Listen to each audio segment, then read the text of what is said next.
പെരുന്നാൾ ആഘോഷത്തിന്റെ തിരക്കിലാണ് നിലമ്പൂരിലെ UDF സ്ഥാനാർത്ഥി ആര്യാടൻ ഷൌക്കത്ത്. നമസ്കാരത്തിന് ശേഷം ബന്ധുക്കളെ സന്ദർശിച്ച ഷൌക്കത്തിന്റെ ഉച്ചഭക്ഷണം ആദിവാസികൾക്കൊപ്പമായിരുന്നു.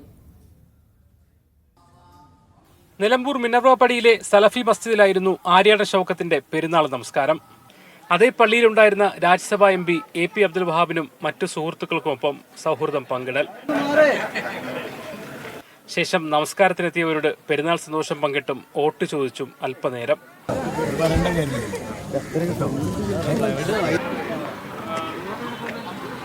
മുക്കട്ട ജുമാ മസ്ജിദിലെത്തി പിതാവിന്റെ ഖബർ സന്ദർശിച്ചു. പിന്നീട് വീട്ടിലെത്തി കുടുംബത്തോടൊപ്പം ഭക്ഷണം. കുടുംബത്തിനൊപ്പം മീഡിയ വന്റെ പ്രേക്ഷകർക്കായി അല്പനേരം പെരുന്നാൾ വിശേഷങ്ങൾ പങ്കുവച്ചു. ഈദ്ഗാഹിൽ പോയി നമസ്കരിച്ചു വന്നാൽ പിന്നെ എല്ലാ കുടുംബങ്ങളും ഒത്തുകൂടുന്ന ഒരു ദിവസം. അതിപ്പോൾ ഇങ്ങനെ ദൂരെ പഠിക്കുന്നവർ, ജോലി ചെയ്യുന്നവർ, കല്യാണം ചെയ്തു പോയവർ, അവരൊക്കെ എല്ലാവരും ഒത്തുകൂടുന്ന ഒരു ദിവസം. പാട്ടക്കരമ്പ് ഉന്നതിയിൽ ആദിവാസികൾക്കൊപ്പമായിരുന്നു ഉച്ചഭക്ഷണം. പര്യടന പരിപാടിയില്ലെങ്കിലും പരമാവധി പേരെ നേരിൽ കണ്ട് വോട്ടഭ്യർത്ഥിക്കാനാണ് ആര്യാടൻ ഷൌക്കത്തിന്റെ തീരുമാനം. ജിഷ്ണു മീനങ്ങാടിക്കൊപ്പം മുഹമ്മദ് അസ്ലം, മീഡിയ 1, നിലമ്പൂർ.